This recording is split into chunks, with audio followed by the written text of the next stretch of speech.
This is a Tenor Telecaster number 4 or 5. I made this about 2 years ago, and then finally somebody came over the other day and said they'd like to buy it. I never thought I was going to sell it because I didn't like it that much, so I made it more for myself. Some different tunings on it, different materials there as well. And then somebody finally looked at it and saw it, and they said, hey, I'd like to buy that one, and found a price, and it worked out, and I'm happy I'm able to sell it now. We'll go over the specs on this one here, and then there's going to be another video where I do the demo as well, which is just the sound. So this is just the talk in here. So this is number 4 or 5, so it's about 2 years old now. Things have changed quite a bit in my approach to building these things and the components that I use, the shape, some things have stayed the same as well. So we'll go over all of that stuff.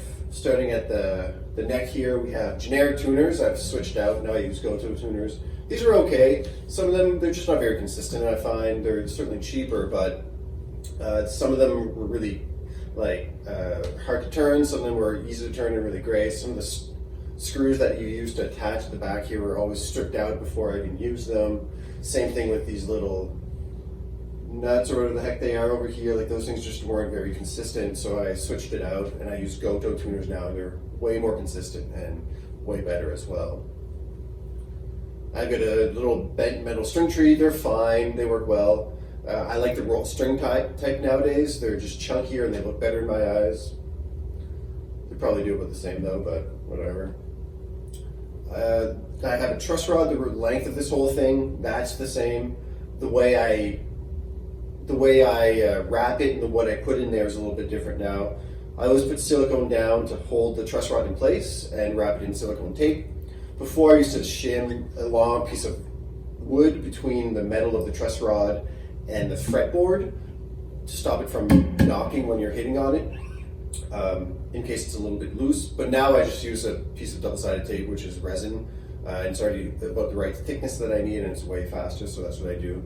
I do that before I wrap the truss rod, and then I glue it in place. I have medium-high fret wires on here, which is always the same. I've always done that. These fret markers were really fun because I didn't feel like buying anything for this one because I knew it was going to be mine pretty quickly. So what I did is I took a bunch of bolts and nails and chopped them. Found the ones that would match the diameters of bits that I had, 6 mils, 5 mils, and 3 mils on the side. And I took that steel and I chopped it into little bits and used that for the fret markers. They look great. They're super reflective, which is nice. But they tarnish so fast that it was, and especially with this maple fretboard here, like, it just tarnishes so quickly.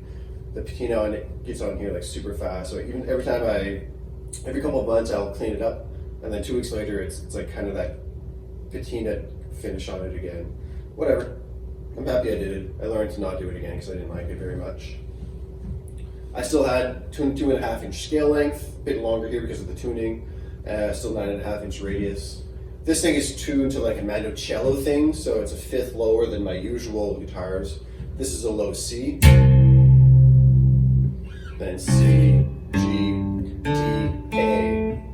My usual tuned guitars my usual tenor guitars are like a fifth higher. Yeah, so here, that would be the open strings, but here it's, so quite a big difference there. So that means that the speaking length here of the strings is a bit longer. That's why the bridge here looks so wacky. Like, this one's all the way back here and this one's all the way that way, and it's like 95% there. It's not 100%, but it's the best I can do with that bridge. I put a true oil finish on this one here. It was just that boiled linseed oil that I used for a while, but it kind of got a little hairy, so I just knocked it down with some steel wool really quickly, put a couple layers of true oil on it, and that should seal it forever now. In the back, I've got 4 big bolts and a huge control plate, which I hate, and then also the older, bigger style of neck heel, which I also don't quite like. Obviously, there's a horn on this one, which I'm not a big fan of either. I like a lot more of the drop horn, 3 bolts here, and countersunk washers, but this is what I got. Oh yeah, and this one here, I tried to do the neck pocket with a handheld router plane, which is not a great idea because I ended up getting a bit of a angle this way. So I had to shim the neck with a couple playing cards in there to make it playable. But it sounds great now, it's fine. The playing cards in there with like whatever material, I used a cereal box, I think, like that cardboard stuff in there to make to shim it, and it works fine. No problems there. That's it for the neck. Yeah, flats on maple and flats on maple for the fretboard. The body is Western hemlock. This one I did sort of that Sam Malouf style finish on it. So it's a mixture of boiled linseed oil, poly, so oil-based poly, and also mineral spirits. Put on here about 2-3 times a day, and then you wipe down. You buff out each coat, put another coat on, and I think this probably has like 12 or 15 coats. It's really durable. It's got a nice luster on it, and I like it a lot. This is Western hemlock, quite a bit harder than the Eastern stuff we have here on the East Coast now, obviously. This is quartersawn, and it's also been bookmatched down the middle. So I got this as a big piece that was like 4 inches by 6 inches by 20 inches or something like that. So it was fun to buck that piece and then make the body out of it. There's a really nice grain bearer thing here, which I wish I would put on the front, but ended up on the back. The whole thing has a great luster on it. It's really nice and fun to look at.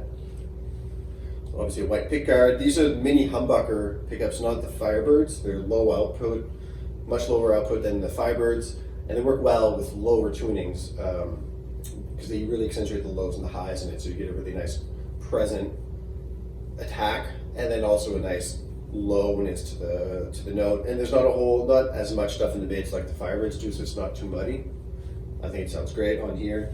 All the cavities here have been filled with conductive paint, and then they've been ground together. That I had to do the other day, so this thing was completely apart the other day, or even this morning actually.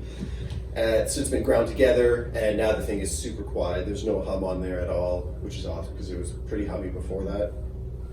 We get Firebirds here, and this whole assembly here is kind of like a one deal that I used to buy. So we have like tiny little alpha pots, not very much resistance. Same thing, this is like an import style switch, not the greatest one. It's got a tiny little, not a ceramic capacitor, but a mylar, I think, capacitor in there.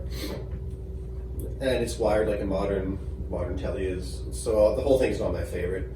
I'd get the Porns, and I'd Borns capacitors in there, and then the orange drop capacitors, and the Borns potentiometers, and the nice, American Stride or American telly style switch.